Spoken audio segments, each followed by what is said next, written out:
Where are we with these talks? Is it a charm offensive? What does she need to win?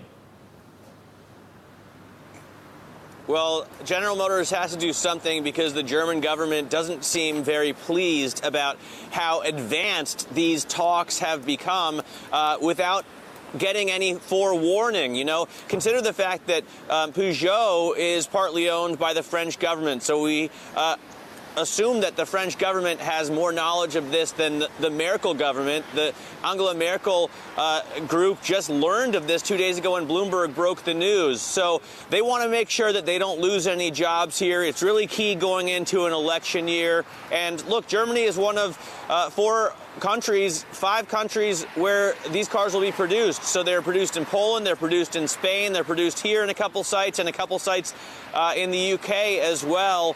Although labor costs here are much higher, Germany doesn't face the Brexit issues that Opel's sister brand Vauxhall does, and it looks like it'll be much more difficult for Vauxhall workers to keep their jobs.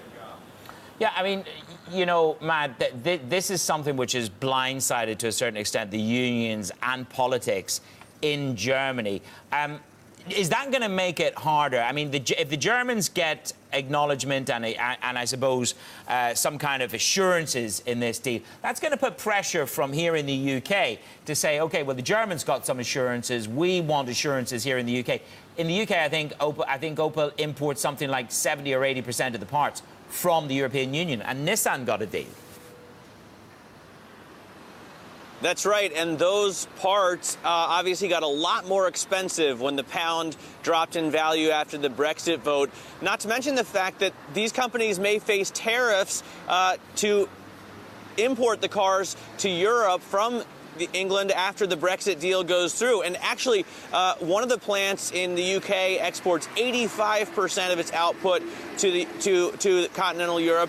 Another plant in Luton exports 60% of its output to continental Europe. So a lot of the cars being made in the UK come over here, and if they see big tariffs, that's going to be really problematic. That may be one of the things that spurred the sales talks to begin with from GM to PSA. So a lot of this depends on what goes on with the Brexit vote, but maybe these companies don't want to wait and find out. Maybe they just want to wipe their hands of it and get rid of this, get rid of these assets right now. And Peugeot, of course, is going to pick up a lot of production in continental Europe. So a lot of it depends on who wants which markets for these cars. Manus?